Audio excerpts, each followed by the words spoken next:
Gente, alô esteticista, alô você que gosta de se cuidar. Esse vídeo aqui é feito para você entender um pouco mais sobre o microagulhamento e nós vamos então falar sobre o que é o microagulhamento, quais as indicações, como é que a gente está utilizando ele aqui na clínica e quais os protocolos que você pode estar associando. Fica aqui nesse vídeo, você vai sair muito mais informada sobre o que é o microagulhamento, que também é chamado na estética de indução percutânea, tá? Que também é conhecido como o mais queridinho, ultimamente um dos mais queridinhos pelas mulheres que gostam de estar mantendo a saúde da sua pele, a indução de colágeno e muito mais. Vamos lá, fica aí, fica ligadinha que nós vamos falar bastante hoje sobre o microagulhamento. Eu quero enfatizar para vocês que o microagulhamento que eu estou fazendo aqui é para uma menina que ela tem problema com acne em regiões onde ela tem maior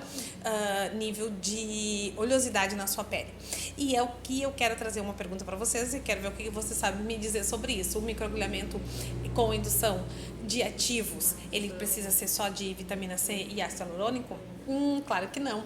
E nós vamos falar sobre isso aqui nesse vídeo. Fica ligadinha.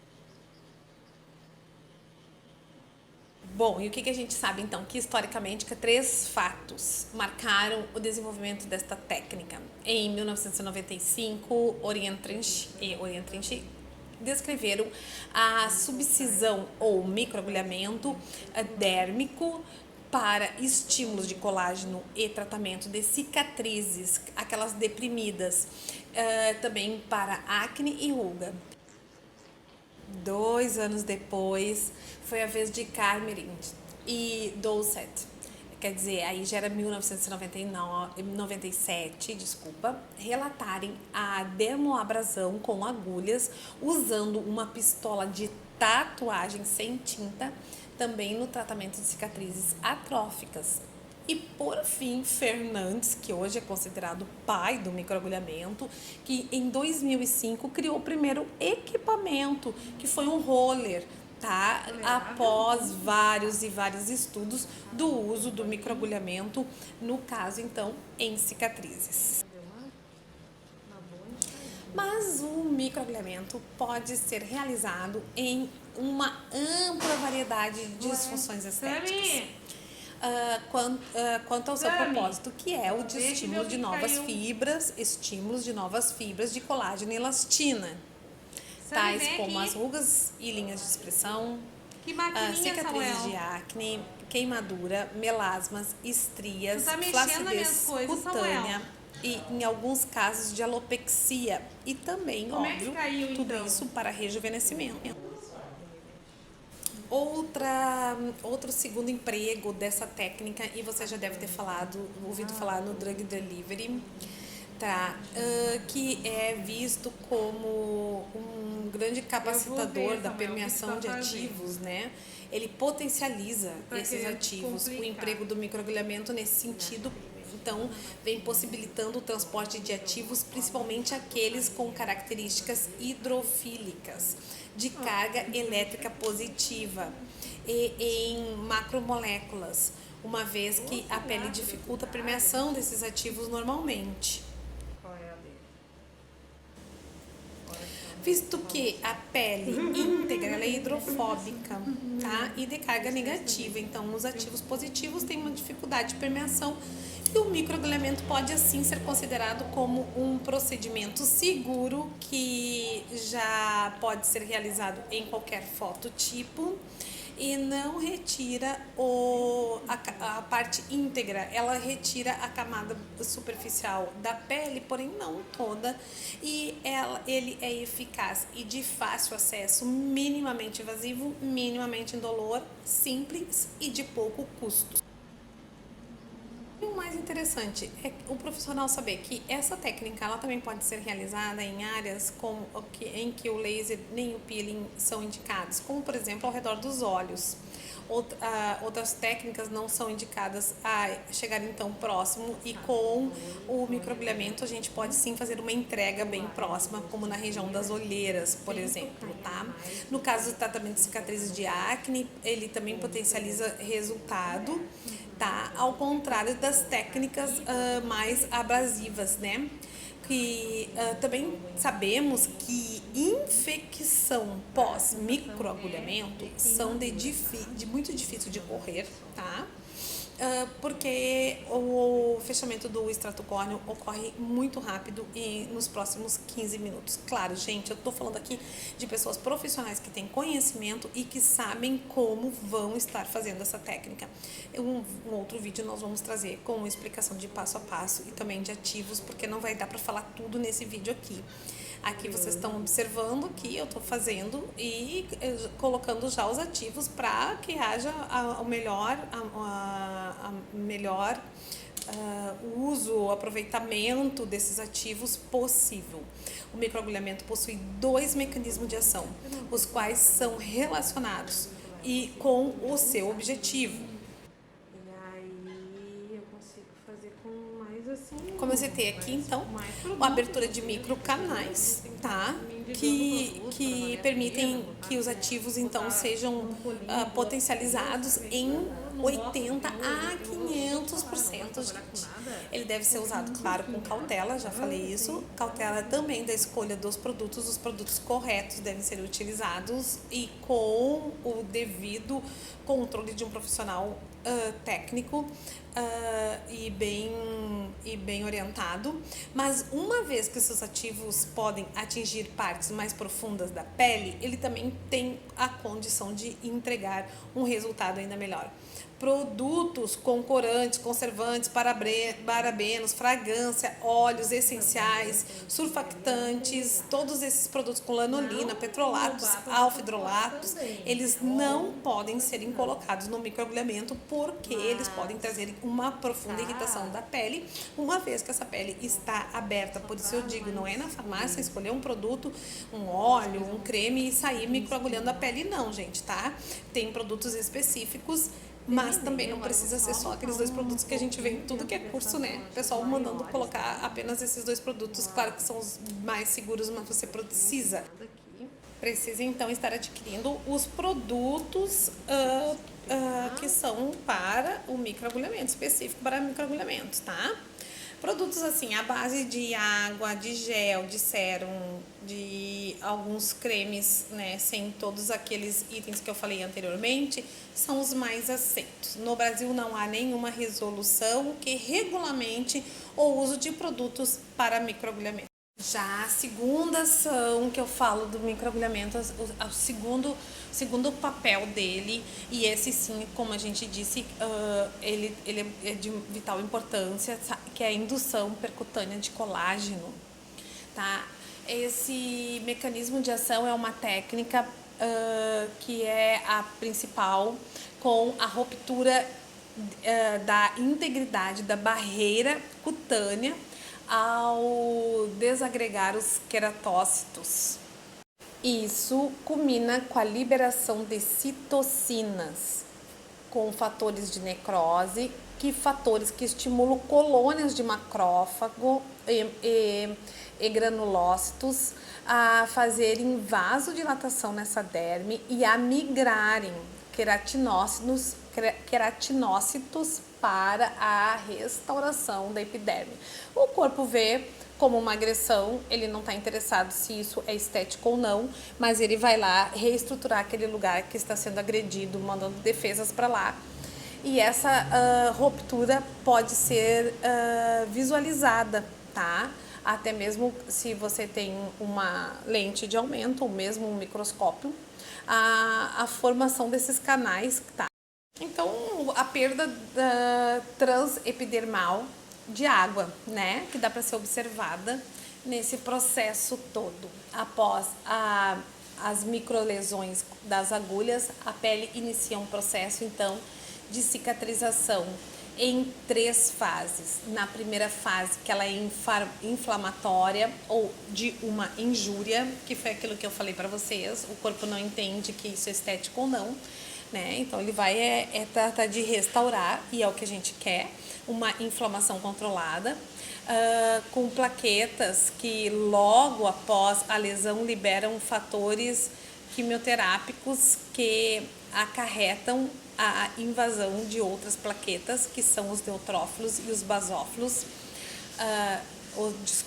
São os neutrófilos e os fibroblastos na área lesionada. As plaquetas e os neutrófilos secretam fatores de crescimento e tem ação sobre os queratinócitos e os fibroblastos como fatores de crescimento que são transformadores, que são derivados de proteína ativadora de tecido conjuntivo. E o fator de crescimento do tecido conjuntivo na segunda fase de cicatrização ou de proliferação, tá? Ela faz uma quimotaxia, tá? De monócitos que se transforma em macrófagos e secretam fatores de crescimento fibroblastos, os nossos tão queridos fibroblastos. Fibroblastos esses que são sucedidos, então, né, pelos nossos queridinhos colágeno de tipo 3 e elastina. E aproximadamente 5 dias depois da injúria, tá, a matriz de fibronectina está formada, possibilitando o depósito de colágeno logo abaixo da camada basal da epiderme. E agora, olha que interessante isso, a tua cliente, quando vem fazer microagulhamento, ela não sabe, tá? E você tem que saber para você poder dizer para ela que, por fim, na terceira fase, na manutenção e remodelação, que é a principal realizada pelos fibroblastos e colágenos do tipo 3, é substituído lentamente, vai substituindo esse colágeno de tipo 3, vai substituindo lentamente o colágeno de tipo 1. Que ele é mais duradouro e mais persistente. E ele pode persistir com um prazo de 5 a 7 anos. Gente, pensa bem se é ou não é um baita benefício que a gente está fazendo na pele da nossa cliente quando nós estamos estimulando o colágeno através do microagulhamento. Essa substituição de um colágeno pelo outro, né, o colágeno mais antigo, dando entrada, lugar para o colágeno novo, né, que foi estimulado, envolve enzimas, tá? E envolve enzimas com base proteica, de matriz proteica. E isso eleva a rede de colágeno a uma diminuição, assim também diminuindo a frouxidão da pele, assim como a da cicatriz e também das rugas. E vocês já perceberam que a técnica realizada de forma correta não há formação de feridas? E a hipótese que tem para o mecanismo de ação do microagulhamento é a comunicação celular. Ela se fundamenta na manutenção da integridade da epiderme, que ela se mantém íntegra mesmo depois desse microagulhamento. E Silvana, qual é essa comunicação celular? É o seguinte, esses queratinócitos, eles se comunicam com as nossas células de Langerhans, que se comunicam com nossos melanócitos, que se comunicam com os nossos fibroblastos. As células de Langerhans são as células responsáveis por ativar os neutrófilos e os macrófagos, e a fim de restaurar lesões, tá? No nosso sistema orgânico, elas têm esse papel. Tá, Silvana, daí você vai me perguntar, tá, Silvana, e você mais de uma vez falou nos melanócitos, e por que então não há manchas também depois desse processo de microagulhamento? É que eles recebem uma mensagem diferente das técnicas ablativas, tá? Ele recebe uma mensagem de que não houve uma remoção total da epiderme. E o processo inflamatório, então, ele, uma vez controlado, que é um processo inflamatório que é feito com controle, não há necessidade de produção exagerada de melanina, que é a célula de defesa, que traz o dano que causa, que é manchas nessa pele, né? Ou seja, os melasmas. Portanto, não há necessidade da produção exagerada de melanina. Se houve mancha, se houve ferida, se houve no pós, tá? tá? Microagulhamento, o microagulhamento não foi feito dentro da técnica correta e nem entregue na camada correta também. Então, se liguem nessa situação, porque é importante de vocês estarem sabendo disso, né? Porque é muito importante que esse pós-operatório, né, o pós-procedimento, seja então com esses caráter e critérios de recuperação. Então, segundo o que escreveu Negrão em 2015, a mensagem transferida para as células de melanina é que o colágeno ele pode ser produzido de maneira ordenada, visto que não há uma perda da integridade da pele e assim não pode ser evitar a formação dos fibroblastos, que é o que nós queremos. Quanto à questão da dor, a gente sabe que o procedimento feito com agulhas de até 1 milímetro consegue ser efetuado com um bloqueio anestésico apenas tópico. No entanto, quando você vai se utilizar de um microagulhamento com agulhas maiores, precisa então de uma anestesia infiltrativa. Tá? O resultado final da terapia dependerá do domínio da técnica por parte do profissional e também o quanto ele domina a manipulação do aparelho que ele está utilizando, que ele escolheu, se for roller, caneta, a marca da caneta, enfim, o número de agulhas, se ela é nano, se ela são agulhas normais. Então, tudo isso depende da leitura que esse profissional tem dessa pele que ele vai tratar. E o quanto ele vai estar realmente provocando a melhora e a mudança nesses tecidos com essa técnica. Uma das pesquisas que eu li, e eu sei que vocês querem saber, que é as questões do melasma, que é um dos tratamentos mais desafiadores dentro da estética. A Lima, em 2015, ele fez um trabalho de melasma, tá? Utilizando o microagulhamento, e ele afirma que o controle clínico dessa disfunção estética é muito, muito complicado se não houver os milímetros corretos da agulha, que deve ser de 1,5 no máximo de comprimento, sem causar muita lesão, e fazer esse microagulhamento a seco, e depois então ele faz uma prescrição de um despigmentante manipulado, tá?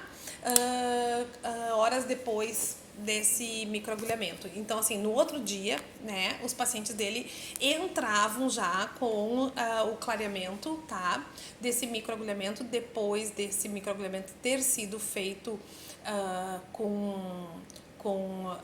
a seco. O estudo revelou, tá, que no dia seguinte, eles com esses fatores de clareamento manipulado, o estudo revelou que todos os casos houve um espessamento da epiderme, diminuindo a hiperpigmentação, também a melanina e densificando o colágeno, tá? Os pacientes se referiram satisfeitos, 100% satisfeito, e acharam que este tipo de tratamento foi tolerável. Depois nós temos várias outras avaliações e dicas de tratamento para outros problemas, como as cicatrizes atróficas e a acne, tá? E em cada um deles, então, o procedimento não foi como a gente está vendo hoje na estética, lamentavelmente, né? Todo mundo fazendo a mesma coisa para todas as queixas ou patologias. Não, gente, tá? Nós precisamos desenvolver protocolos e nós precisamos também associar protocolos para que você possa estar tendo deste procedimento de microagulhamento o melhor dele, que ele possa estar te devolvendo, então, devolvendo para essa paciente a autoestima e para você sucesso no teu tratamento. Gente, vamos lá, vamos estudar juntas e fiquem ligadas, eu tenho muito mais coisa para passar para vocês aqui sobre o microagulhamento, sobre a associação de protocolos e sobre alguns compostos que a gente pode estar mandando manipular para estar usando nesse microagulhamento. Por hoje eu vou ficar por aqui, porque esse vídeo já está muito longo. Fiquem na graça, na paz do nosso Senhor e Salvador Jesus Cristo e podem sugerir aqui embaixo e conversar comigo assuntos relacionados ao vídeo, claro, e à estética, e a gente vai estar aqui respondendo vocês na medida do possível. Um beijo no coração de todos e bora lá estudar! Ai, gente, eu amo estudar. E espero que vocês também gostem. Beijo!